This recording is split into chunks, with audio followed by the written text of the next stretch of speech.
disolawati tapi lupa nggak gerak gitu ya. Ya udah, selamat aja terus gitu, nggak akan pernah dapat. Jadi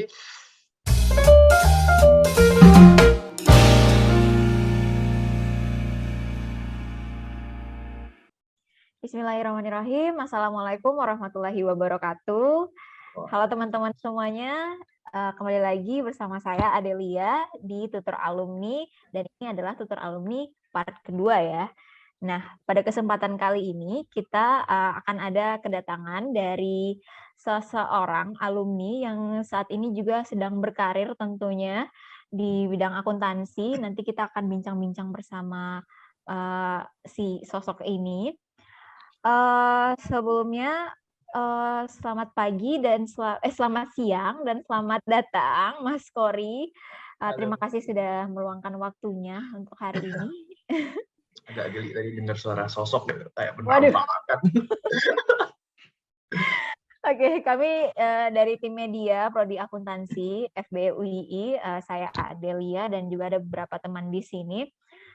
Juga kita bermaksud untuk melakukan sebenarnya wawancara singkat sebenarnya Mas, untuk keperluan pengenalan terkait prodi akuntansi, juga untuk menjalin silaturahmi sebenarnya untuk bersama alumni prodi akuntansi. Oke. Mungkin langsung ke pertanyaannya aja ya Mas. Jadi pertama dari Mas Kory bisa memperkenalkan diri terlebih dahulu, kemudian mungkin diawali dengan nama, terus alumni angkatan berapa, kemudian asalnya sebenarnya dari mana, terus saat ini sedang bekerja di mana, seperti itu. Silakan Mas Kory. Assalamualaikum warahmatullahi wabarakatuh, teman-teman. Perkenalkan, nama saya kalau di KTP namanya Moh Kory Aulawi, tapi Moh itu artinya Muhammad ya, cuma dulu orang di Dukcapilnya ngehe gitu, disingkat jadi MOH gitu. Karena ya, Moh Kory, Moh artinya Pak Muhammad, jadi sama orang di Dukcapilnya disingkat jadi Moh gitu. Panggilan saya Kory, saya dulu angkatan 2007 Mbak ya. Jadi berapa tahun yang lalu ya? 15 tahun yang lalu ya. Wow, udah lama. So long ago. Jadi kalian masih SD, aku udah jadi mahasiswa tua. Terus ya karir saya adalah memang dibesar dan dibesarkan di basicnya prinsipalnya akuntansi ya. Dulu mulai karir pertama sebagai ya data analisa gitu. Awal-awal di KPU ya. KPU tuh Komisi Pemilihan Umum gitu. Kabupaten Sleman. Terus habis itu dulu saya juga setelah lulus kuliah itu ambil profesi akuntansi di FIUI juga. Jadi dulu sama Bu Abri ya. Bu Abri gitu. Itu dan beliau juga yang dosen pembimbing skripsi saya gitu. Jujur saya mahasiswa tua Mbak, 14 semester baru lulus gitu ya. Jadi kuliah S1 saya tuh nggak kupu-kupu gitu, kuliah pulang, tapi kuliah nggak nyampe kampus, banyak kan di luar gitu ya. Punya kesibukan sendiri, mencari sesuatu yang inside of the box ya, yang sekarang itu kan jadi sesuatu yang sangat bermakna ya. Dulu saya udah melakukannya ketika masih kuliah gitu, bahwa kehidupan saya banyak di luar dan dunia praktikal gitu ya. Berbisnis sih sebenarnya. Dulu sibuk di dunia ya industri kreatif anak muda gitu lah ya. Gitu kan, karena dulu saya seneng ngeband gitu ya, jadi komunitasnya orang-orang seperti itu. Lulus 2014 karena udah dipanggil DO tuh sama kampus tuh disurat 2 kali gitu. Waduh, gitu kan. Sampai dapat surat. Gitu. Tapi itu bukan suatu hal yang memalukan bagi saya, justru itulah jadi value of kehidupan saya, bahwa saatnya kamu untuk kembali ke tanggung jawabmu gitu ya. Kemudian lulus dengan nilai seadanya gitu ya, karena ya memang hasil nggak akan pernah mengkhianati proses ya, di balik juga proses nggak akan pernah mengkhianati hasil, dan tentu saya nggak fokus di kuliah itu, akhirnya ya dapatnya seadanya. Tapi justru dari itulah jadi trigger buat saya, bukan jadi sebagai problem ya, tapi jadi sebagai penyulut semangat. Aku kenapa sih seperti ini gitu. Terus minta restu sama orang tua, ambil program profesi akuntansi gitu ya, langsung gitu. Dan setelah didalami, kaget sama hasilnya, IPK aku tinggi juga nih, gitu kan, ternyata aku bisa gitu. Oh berarti permasalahannya bukan karena saya bodoh atau apa, tapi memang nggak fokus. Nah, itu tadi bahwa segala sesuatu kalau dilakukan nggak fokus atau kamu melakukan banyak hal dalam keseharian, maka memang hasilnya nggak akan sempurna gitu ya. Itu juga berlaku juga di dunia bisnis ya. Kita bisnis banyak, maka fokusmu akan terpecah. Nah, itu tanggung jawab seorang profesional kalau udah seperti itu. Kamu bisa nggak membagi waktu. Yang susah itu kan membagi waktu dan tenaga. Iya, benar. Semakin tua gitu, semakin kerasa lelah. Seperti itu. Terus kemudian PPAK, udah lulus, udah selesai. Nah, di situ karir akuntansi saya mulai moncer tuh. Keterima di joint venture-nya Indofood ya. Ditempatkan di Jeddah dulu. Jadi financial controller ya, sebuah posisi yang bukan main-main ya. Wow, financial controller nggak, it's not about accountant ya. Accountant is all about financing gitu. Dari situ, kemudian dari Indofood itulah saya mendapatkan banyak pelajaran, banyak ilmu ya, ilmu secara teknikal maupun ya hard skill maupun soft skill dari situ, karena hidup di negara orang harus ditempa mentalnya. Dari situ secara hard skill, ya saya dapat masalah spesialisasi di costing ya, cost accountant, karena basic saya dulu besar di pabriknya Indomie, dulu mungkin Indomie ya, untuk kawasan Middle East sama Afrika. Wah, mana itu? Wow. Timur Tengah sama Afrika Utara ya. Di situ. Setelah kehidupan saya selama hampir lebih 3 tahun, saya menimba ilmu, menimba mental, pulanglah ke Indonesia karena apa? Bukan tuntutan profesi, tapi tuntutan keluarga gitu. Istri keterima menjadi itu ya, aparatur sipil ya, sesuatu yang ya itu saya harus mengalah gitu ya. Di saat posisi udah enak, harus mengalah, pulang karena keterima ASN dan itu mau nambah dedek bayi pas itu punya anak kedua gitu. Nah, pulang sempat post sindrom ya, karena ya punya kerjaan tiba-tiba nggak punya kerjaan ya, sempat mengalami post sindrom gitu, sempat mengalami down atau mental down gitu ya, udah pernah selama 6 bulan ketika masih unemployed gitu. Terus akhirnya keterima di PT Inmira. Itu PT Inmira itu tempat saya masih bekerja sampai sekarang selama 3 tahun ini, udah ya hampir 3 tahun ya, dari 2019 sampai 2022 gitu. Jadi PT Inmira tuh sebuah PT yang sebenarnya ownernya itu juga bukan teman ya, salah satu dosen UI juga. Jadi ownernya itu owner dan foundernya itu juga dia basicnya adalah dari teknik sipil, Bu Endang dan Pak Dro gitu. Dia membuat PT Inmira, sebuah PT yang sebuah perusahaan company yang didasari atas sebuah hipotesa kenapa petani di Indonesia kok maju. Itu bikin sebuah teknologi agriculture ya, jadi basicnya teknologi yang diolah bukan ending output ya, tapi teknologinya. Nah ya, outputnya di perusahaan ini terdiri dari berbagai macam. Jadi kalau di Indofood dulu saya di Indomie, di Inmira ini saya megangnya itu pabrik pupuk ada, terus pabrik obat hewan ada, kemudian trading buat seafood ada. Banyak juga ya sebenarnya produk-produknya. Ada 6 bisnis unit yang saya bawahi, Mbak. Jadi di sini saya megang 6, dan ini kemarin terakhir di bulan Januari kami sudah melakukan founder agreement ya. Founder agreement udah pernah dengar loh, founder agreement gitu. Bahasa persetujuan para founder gitu. Jadi foundernya salah satunya saya gitu, dan beberapa teman dari lainnya itu membuat sebuah new startup. Basicnya ada 2, teknologi dan manufaktur gitu ya. Itu yang bergerak di masalah energi terbarukan atau renewable energy. Jadi kita mencoba untuk mengeksplorasi teknologi yang berkaitan sama teknologi terbarukan gitu. Sekarang kan lagi hits tuh di dunia bahwa co-firing menurunkan penggunaan batu bara ya. Kami mencoba bermain di situ dengan mencoba untuk memproduksi wood pellet atau pelet kayu. Ada beberapa demand-nya itu justru hadirnya dari Jepang. Terus ada beberapa teman-teman dari Jogja juga, lulusan terbaik gitu ya, di salah satu universitas negeri, nggak usah tak sebutkan, pasti tahu lah mana gitu ya. Di salah satu founder kami gitu, yang dia mempunyai kemampuan untuk mengolah namanya torefaksi teknologi. Itu adalah menaikkan nilai karbon dari sebuah energi. Nah, disitulah yang kami bikin sekarang. Dan saya berada di situ sekarang di Pinggiran. Alamatnya ada di Jalan Kaliurang KM 16,3. Kemarin kayaknya habis ke sana ya.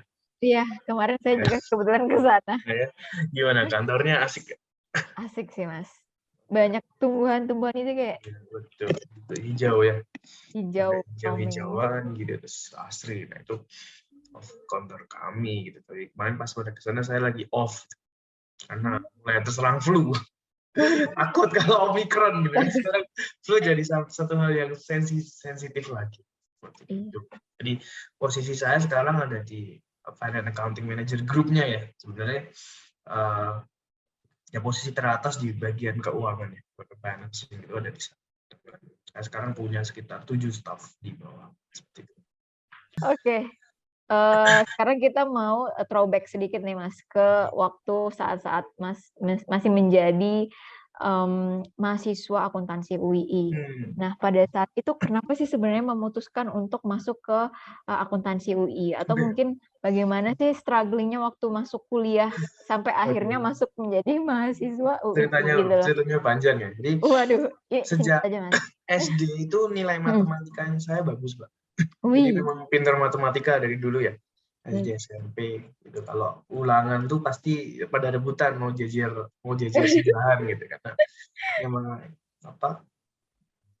basic keluarga saya orang-orang teknik ya. Jadi matematikanya kuat gitu. Terus mulai SMA lah. Nah, satu hal yang membedakan saya dari kakak duit gitu dari awal gitu. Yeah. Jadi senang berhitung, tapi berhitungnya arahnya ke duit gitu. Teman-teman yang lain saya berhitung sesuatu yang teknis gitu, Man. Tapi aku mulai merasakan prefer inilah. Nah, di SMA itu mulai keasah ilmu ekonomi, tapi ilmu ekonomi SMA ya ternyata itu bukan akuntansi. Iya. Oke, beda ya. Ilmu ekonomi, mata kuliah pelajaran ekonomi di SMA itu kan ternyata bukan akuntansi gitu.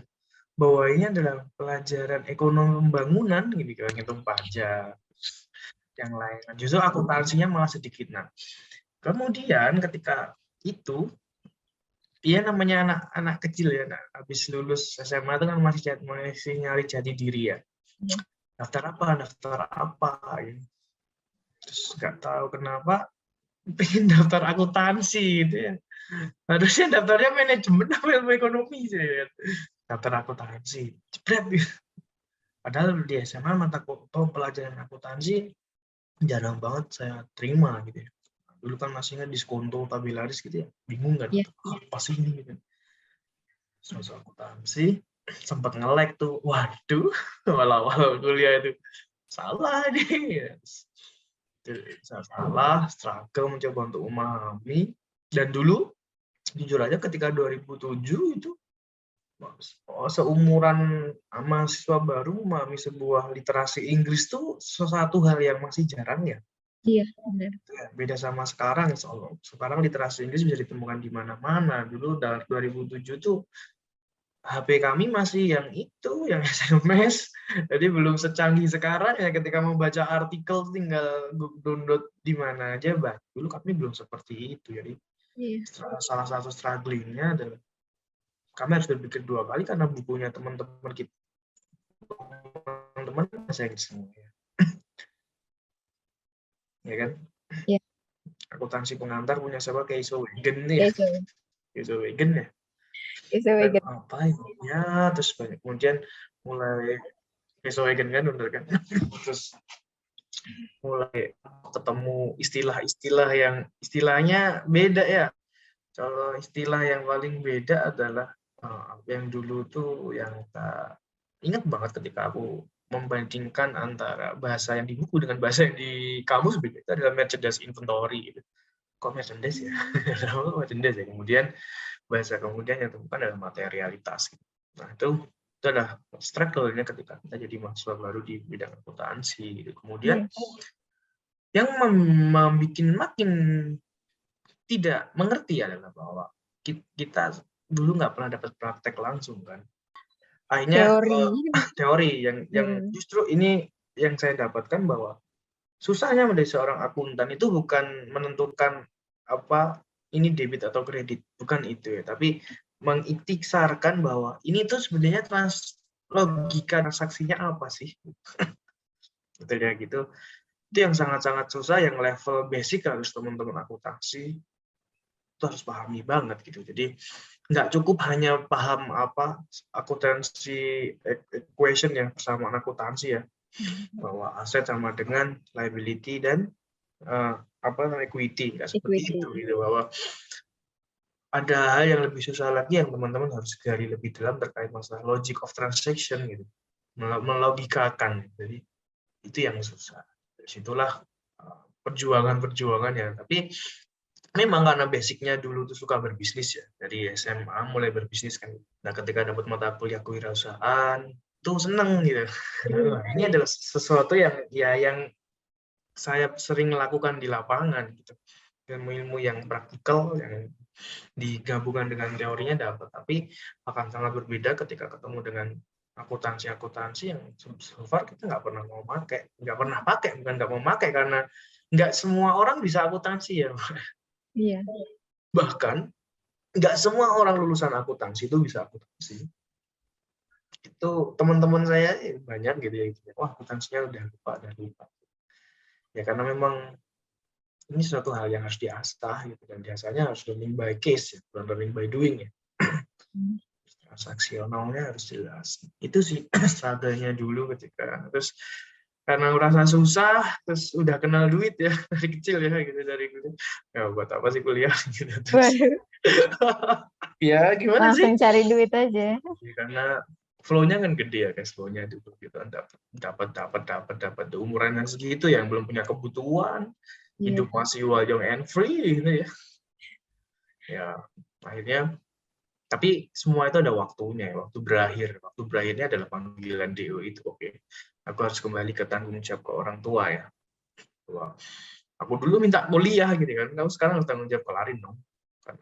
Dan saya juga paham bahwa kuliah ini baru tingkatan awal untuk saya memegang dunia ya, menaklukkan dunia gitu. Dan it's true, it's happening gitu. Coba kalau nggak lulus gitu ya, aduh gimana? Kita nggak akan ketemu di sini. Gitu. Iya benar. Gitu. Jadi masalah tanggung jawab ya. Struggle-nya anak muda adalah memahami responsibilitas dari apa yang dia lakukan. Beda kalau usianya udah matang gitu, pasti tahu aku ya harus tanggung jawab. Gitu. Harus tanggung jawab sama pilihan sendiri ya. Betul. Konsekuensinya harus dimakan ya, jangan ditaruh di meja ya. Benar. Menarik sekali ya tadi ceritanya, kayak aku sampai kayak wow. Nah, ini pertanyaan selanjutnya nih. Kan tadi Mas sempat cerita kalau misalnya sempat keterima di Jeddah, kemudian sampai pada akhirnya sekarang di Inmirah. Nah, kalau dilihat dari pengalaman waktu Mas ini masih berkuliah, misal organisasi atau pengalaman Mas itu di katanya banyak kegiatan di luar. Nah, sebenarnya seberapa banyak sih kegiatan-kegiatan itu semasa kita kuliah berperan untuk karir kita setelah kita kuliah itu? Kayak gitu. Pertanyaan yang sangat bagus ya, dan jawabannya ini akan sangat penting juga. Bahwa satu hal yang penting bahwa teman-teman harus terbiasa berorganisasi dari ini ya. Jadi basic saya dulu dari keluarga itu kan adalah orang bapak ibu itu aktivis ya. Jadi kami kuat di masalah organisasi, dan saya ikut organisasi itu dari SD, terbiasa dengan organisasi. Nah, sampai akhirnya ya kayaknya kuliah tuh terakhir sekarang udah nggak ikut apa-apa, intinya ikut partai politik gitu. Tapi partai politik apa gitu. Jadi tapi pentingnya organisasi, walaupun itu organisasi formal atau non formal, adalah satu, kemampuan kita untuk menyerap karakter orangnya, memahami orangnya, empathize ke orang. Orang tuh masing-masing beda ya, masing-masing karakternya berbeda. Kemudian output yang didapat dari orang-orang yang berbeda itu juga akan berbeda. Nah, itulah yang membuat kita mampu untuk memahami orang lebih dalam. Didapat dari mana? Di organisasi. Karena di organisasi itu adalah tempat kita untuk bertukar pikiran, beradu karakter, tapi dengan satu tujuan ini ya, bahwa ya udah, selama kita agree, kita harus agree. Kamu lolos, kamu harus mengikuti. Jadi kemampuan untuk memahami orang, kemampuan untuk menerima kenyataan, yang sometimes anak-anak muda kan susah ketika keputusannya itu enggak sesuai apa yang dia inginkan, ngambek, baper, gitu kan. Itu karena karakteristiknya dia belum terbiasa dengan namanya kepahitan dalam hidup ya, kepahitan menerima kenyataan bahwa apa yang dia inginkan itu enggak selamanya selalu mulus. Nah, dan itu dinamika yang ada di organisasi itu akan berlanjut dan akan terjadi juga di saat teman-teman dari sebuah entitas company gitu. Sebenarnya tujuannya satu, orangnya banyak, kebutuhannya banyak, kepentingannya banyak, tapi tujuannya satu. Nah, dari situlah fungsi dari sebuah organisasi. Selain tadi masalah membentuk karakter, ada membangun cara berkomunikasi teman-teman. Cara berkomunikasi itu penting nih. Jadi day by day saya menemukan bahwa manusia itu harus menjadi manusia. Salah satu menjadi manusia dan gimana kamu bisa berkomunikasi. Nah, komunikasi itu nggak mudah, bener, nggak mudah. Apalagi ketika teman-teman itu berada dalam satu posisi yang tinggi, mengkomunikasikan segala sesuatu itu bisa harus emosi banget. Gitu. Banyak kejadian ketika contoh nyata, ketika kita ngomong sama partner, customer maupun vendor, kita looks like a king gitu. Ngomong sama dia itu kayak dia guru gitu, kita bosnya. Nggak seperti itu caranya gitu. Itu adalah satu hal yang sebuah bottleneck yang terjadi akibat yaitu di pembentukan karakter. Makin kamu kuat di organisasi, makin kamu tahu cara berkomunikasi dan menemukan solusi dari sebuah permasalahan. Karena apa? Dari organisasi itu kan kita terbiasa haruskan untuk satu creative thinking ya.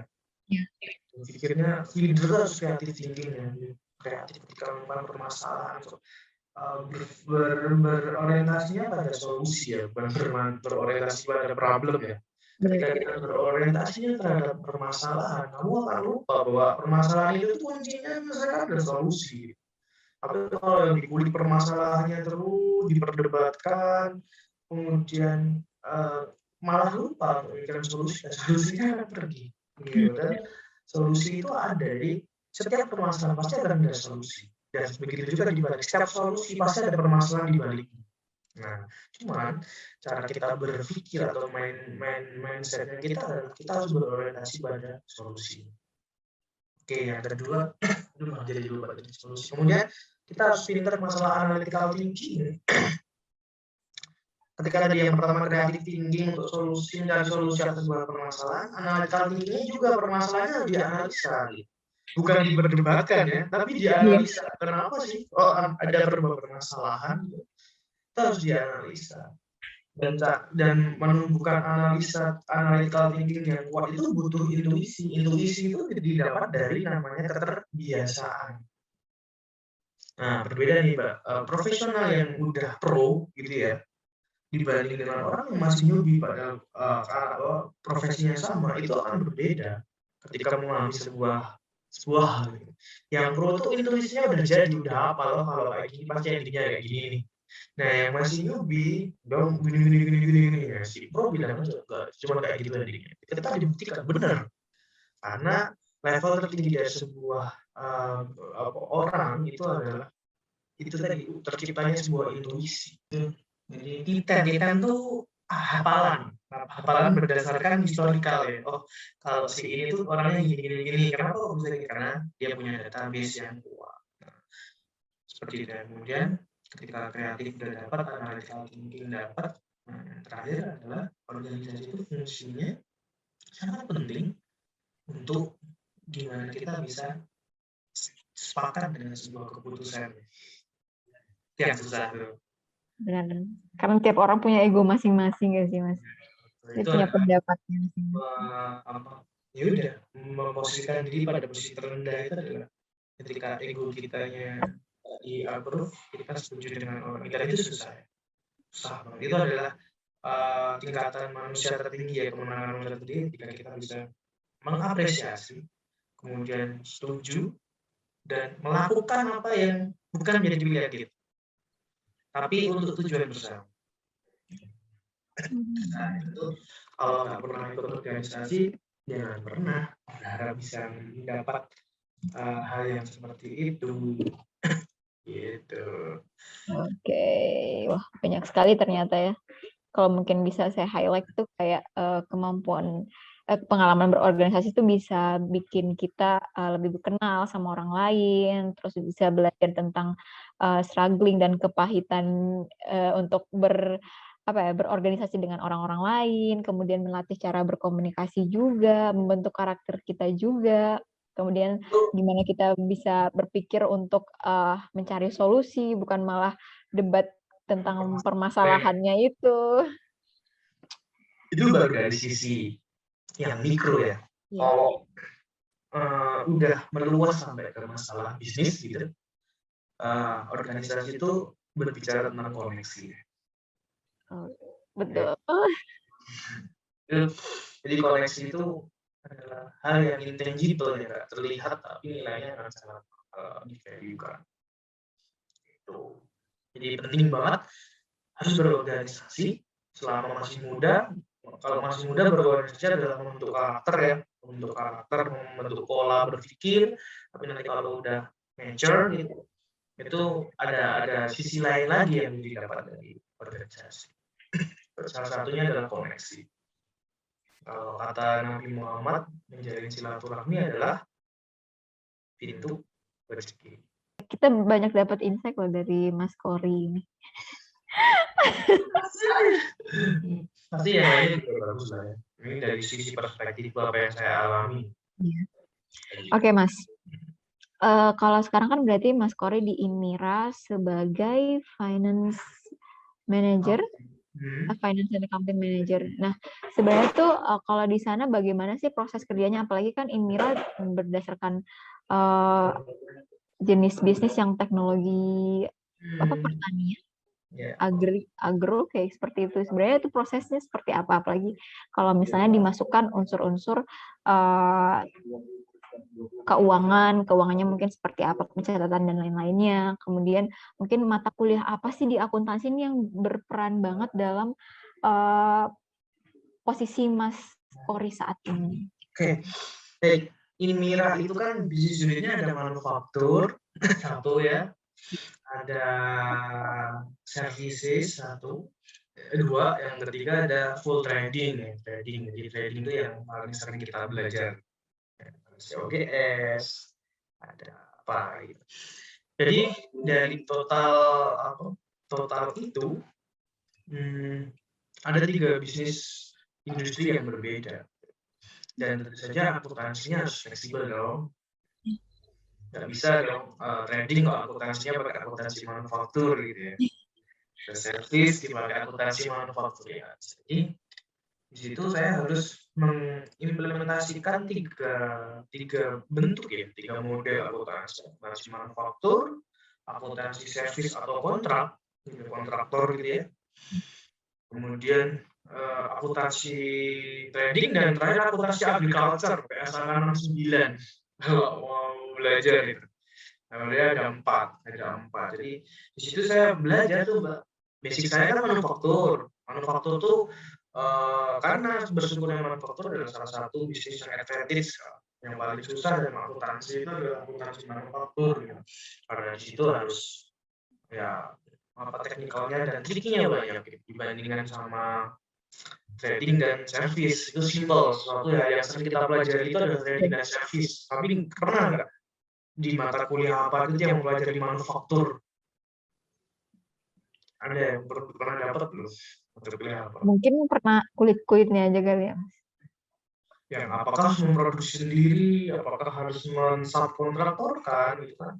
Salah satunya di situ. Kemudian yang ketiga adalah akuntansi. Untuk agriculture itu berbeda lagi. Agriculture itu yang digunakan oleh perkebunan, perikanan, dan ya sesuatu yang punya aset biologis, ya, biological asset gitu.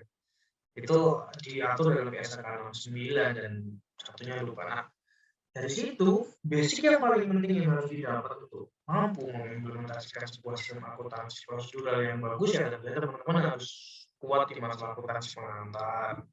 Itu basic dari semuanya ya, basic dari semuanya akuntansi pengantar.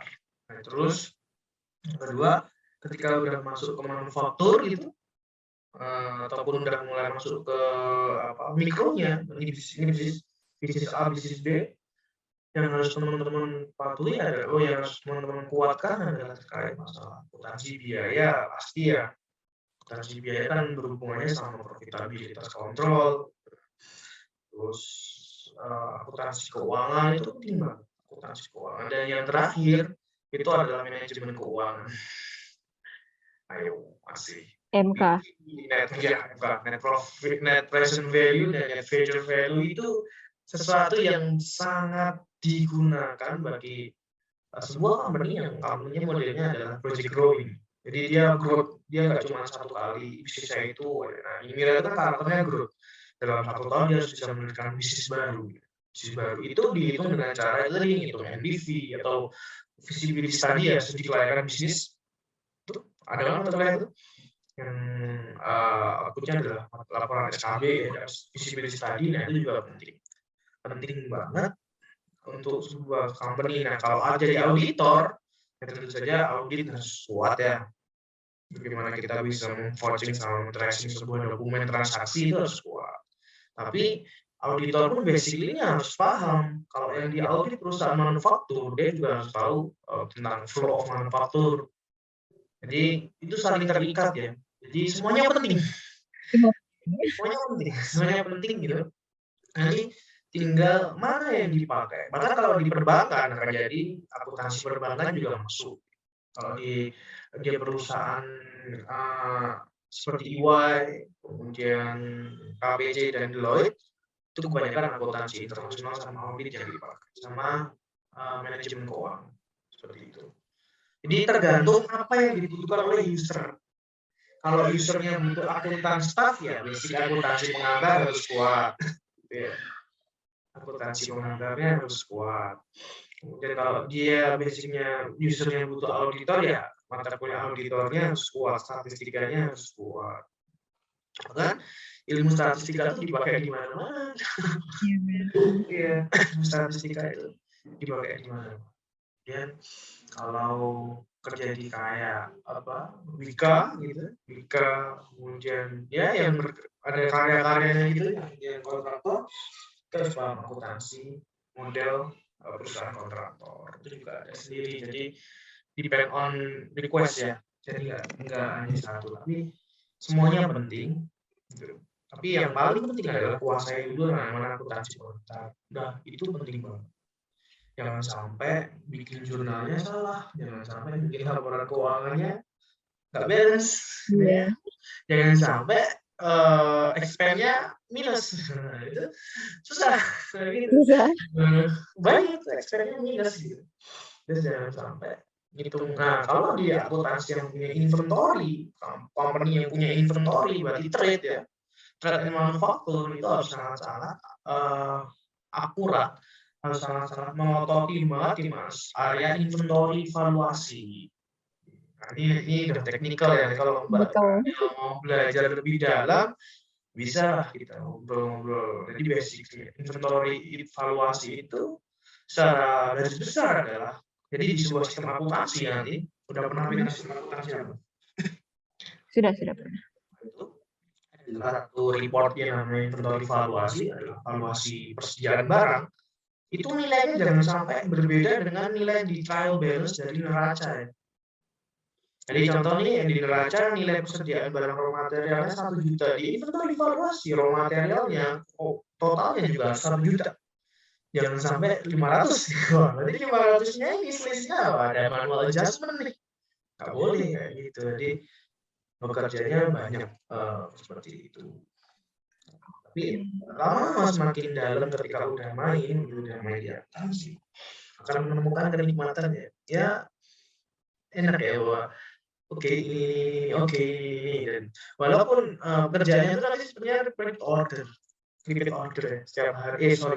Repeat job setiap bulannya sama. Tapi dari situlah itu jadi sebuah wadah untuk meningkatkan ketajaman intuisi kita sebagai seorang profesional accountant. Gitu. Oke, intinya tadi berarti semua pelajaran semuanya penting, tapi untuk yang fresh graduate akuntansi pengantar harus kuat dulu ya. Harus kuat. Nanti yang lainnya itu bisa dipelajari di above the job, above the desk gitu ya. Tapi akuntansi pengantar harus very well. Itu mata kuliah pertama yang didapat kalian, tapi itu juga yang pertama kan kalian temukan ketika di tes. Itu lupa. Ya gitu. Oke. Ini aku mau cerita dikit dulu nih, Mas.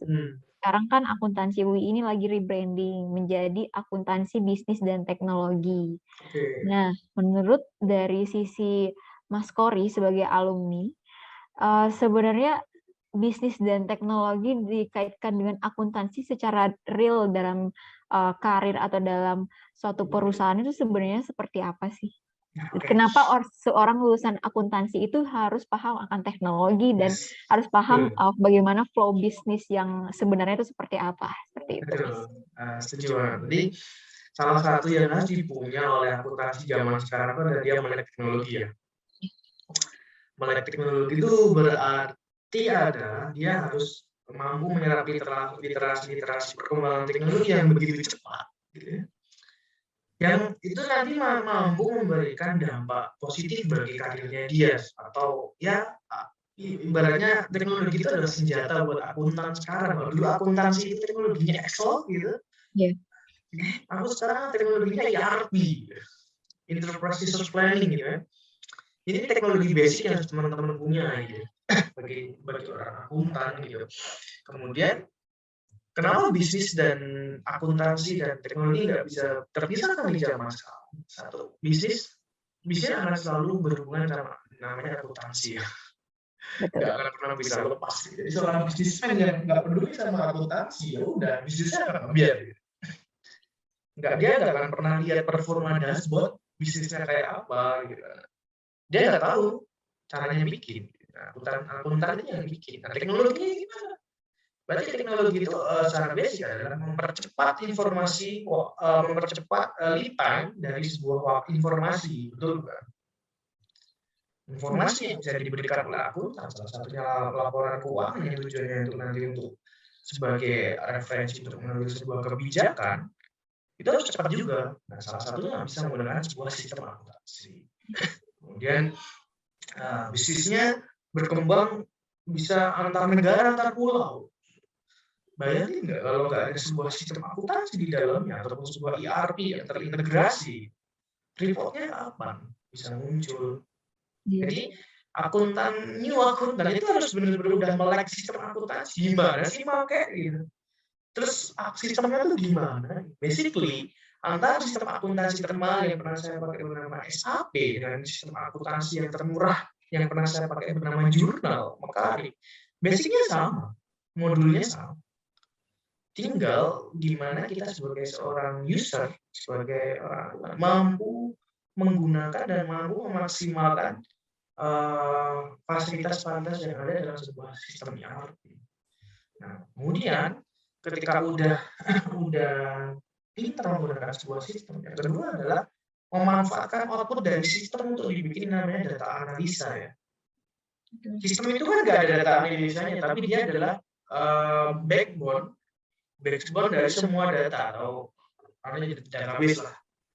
Nah, untuk mendapatkan analisa yang komprehensif, akuntan harus paham gimana cara membuat data analisa. Data analisa saya seringnya masih pakai Excel.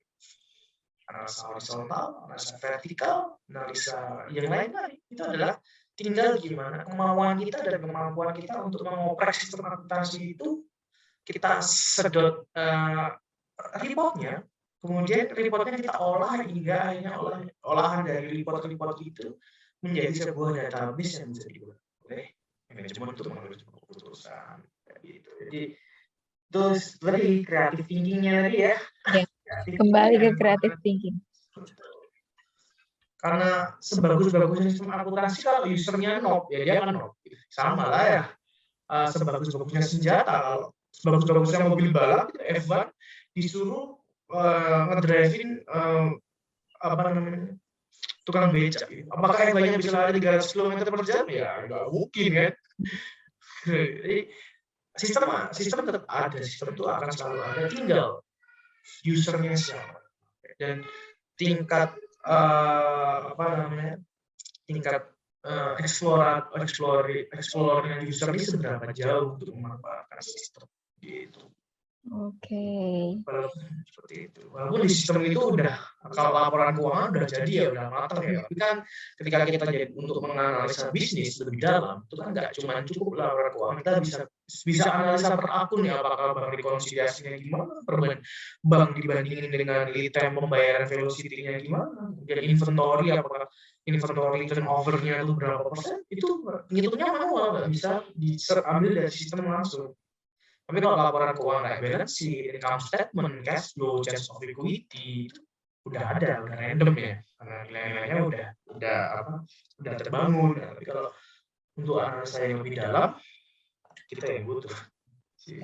Betul. Jadi kesimpulannya adalah memang akuntansi bisnis dan teknologi itu memang tidak akan pernah bisa dipisahkan. Benar. Oke, mungkin ini terakhir Mas. Gimana sih sekarang nih kan banyak calon-calon sarjana ataupun mahasiswa akhir yang lagi cari kerja atau mungkin lagi banyak struggling untuk lempar-lempar CV mereka dan lain sebagainya. Gimana sih mungkin Mas Kory bisa ngasih kita motivasi untuk teman-teman ini juga, dan juga mungkin harapan-harapan yang ingin disampaikan kepada adik-adik mahasiswa dan juga calon-calon sarjana dari akuntansi UII. Baik, ini sebagai calon-calon sarjana, satu, ketika kalian sudah lulus, pastikan teman-teman udah punya jam terbang namanya magang.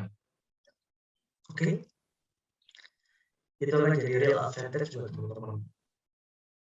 Dibandingkan teman-teman yang belum pernah magang atau belum pernah punya pekerjaan, pengalaman pekerjaan di bidang yang sama yang digeluti. Yang kedua, harus benar-benar bisa memakai bahasa Inggris. Ini aku yang masalah skill dulu ya, bahasa Inggris. Jadi magang, bahasa Inggris. Yang ketiga adalah literasi teknologi tadi. 3 itu dulu dimaksimalkan. Jadi digali potensinya. Ketika mata kuliah udah habis gitu, aku mau belajar bahasa Inggris. Sekarang belajar bisa dari mana aja kan? Iya. Nggak harus offline gitu. Baca buku, kemudian memahami Inggris, mulai sering ngomong di depan kaca pakai bahasa Inggris. Jadi hal-hal yang seperti itu. Kemudian magang itu wajib banget sekarang. Magang. Karena dari yang diceritakan teman-teman ketika magang, itu sama aja diceritakan orang-orang profesional ketika pindah pekerjaan dari tempat lain. Kamu dulu kerjaannya apa? Sama. Aku dulu magang di sini, kerjaanku ini, dari sini aku tahu namanya ini, itu kan. Berarti ketika kamu nih mencoba untuk meng-hire, teman-teman itu udah ready, landasannya udah ada gitu. Bahwa pengalamannya udah ada. Duluan bikin laporan keuangan gitu ya. Ataupun kalau nggak magang, sering-sering aja tuh ngobrol, brainstorm sama alumni yang udah profesional gitu ya, ngobrol Mas gimana. Jadi memperbanyak informasi tentang akuntansi di dunia nyata gimana, atau di dunia kerja semua akuntansi lah, semuanya kerja itu gimana gitu. Jadi kalian mempersiapkan dirinya udah benar-benar matang nanti. Kan kalau magang kan ada sertifikatnya tuh, bisa dipertanggungjawabkan kan bahwa ini ya beneran saya dulu magang. Itu yang 3 itu magang, bahasa Inggris, sama literasi teknologi IT juga. Kemudian kalau udah 3 itu terkait usaha, ini yang memang susah ya ketika kita harus menunggu waktu gitu ya. Menunggu waktu keterima kita udah sebar resume kemana-mana, interview user sampai kemana-mana, tapi hasil belum. Itu satu, minta doa restu orang tua. Jika kita masih punya orang tua, bersyukur teman-teman yang orang tuanya masih lengkap, itu berarti ada sokongan doa dan sokongan restu dari kedua orang tua. Jika dulunya mendaun, maka minta maaf sama mereka gitu bahwa ya minta maaf aja lah bahwa aku sekarang minta maaf, mohon doa restu agar jalanku ini diijabahi sama orang tua, karena sekeras apapun usaha kalian tanpa ada doa kedua orang tua ataupun restu orang tua, Allah nggak akan pernah mengabulkan. Yang kedua, berdoa kepada Allah. Yang ketiga, kurang-kurangi dosa. Ini urusannya udah panjang kalau yang masalah ini, dan selalu meminta kurang-kurangi dosa.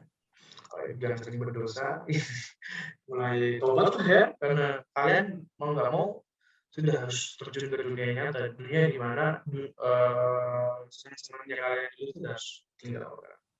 Jadi doa orang tua, kemudian dari soft skill, hard skill ya.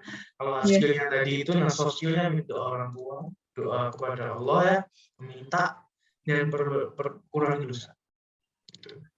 Dosa itu yang menyebabkan rezeki itu terhambat. Itu yang aku dulu lakukan ya. Dan dengan kata lain, cara kerja adalah perlayan diri untuk berada di sebuah posisi tertentu. Oke deh, siap. Berarti tadi magang, bahasa Inggris, sama maupun literasi teknologi. Kemudian soft skill-nya harus restu orang tua, biar semuanya dilancarkan. Kemudian harus minta doa banyak-banyak kepada Allah. Dan sebenarnya kurangi dosa ya. Kurangi dosa. Kurangi dosa ya, gitu. Tobat. Kalau udah kebanyakan dosa itu harus bertobat kalau memang. Karena rezeki itu yang ngasih Allah, bukan kita yang menentukan, enggak. Kita hanya berusaha ya, jadi nggak boleh goleran di kamar terus. Ngomong berdoa aja deh, nggak berusaha. Iya, betul. Disolawati tapi lupa gerak.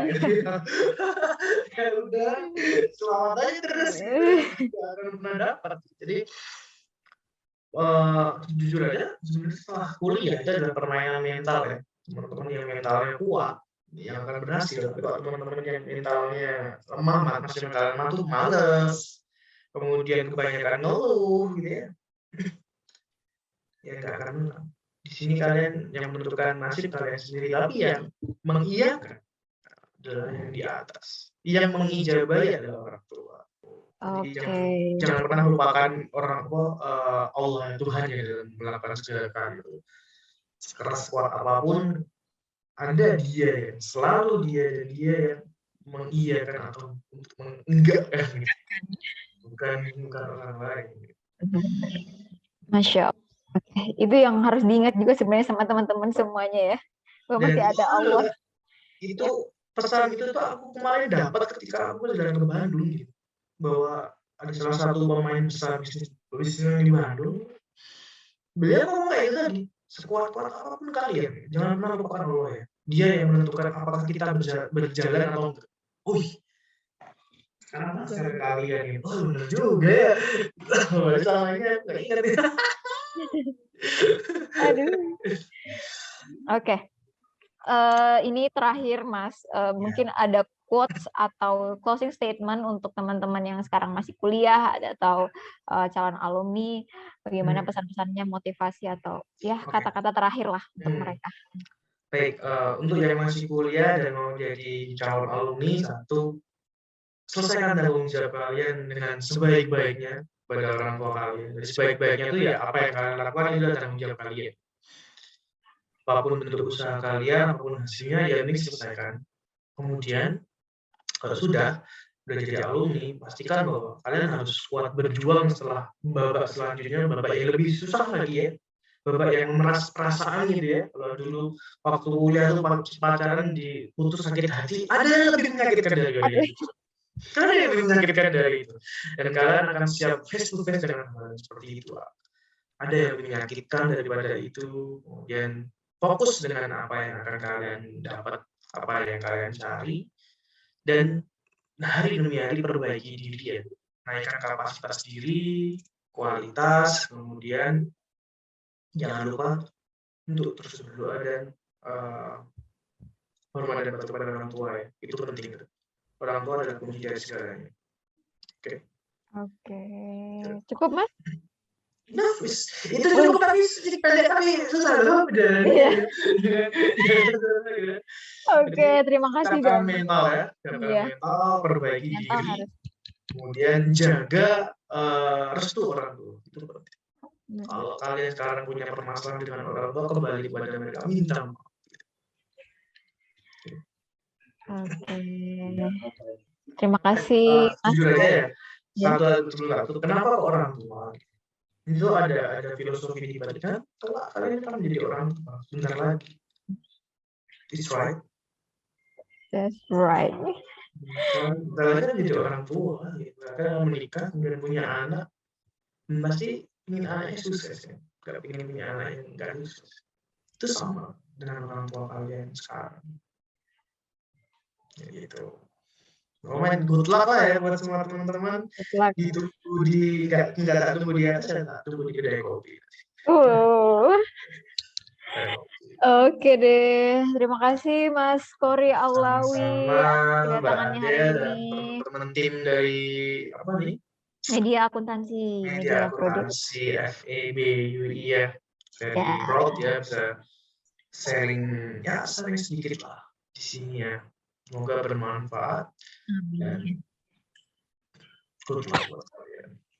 Oke, terima kasih Mas Kory. Terima kasih kedatangannya hari ini. Kita banyak banget dapat insight-insight baru, terus pesan-pesannya juga, terus tercerahkan juga. Oh iya.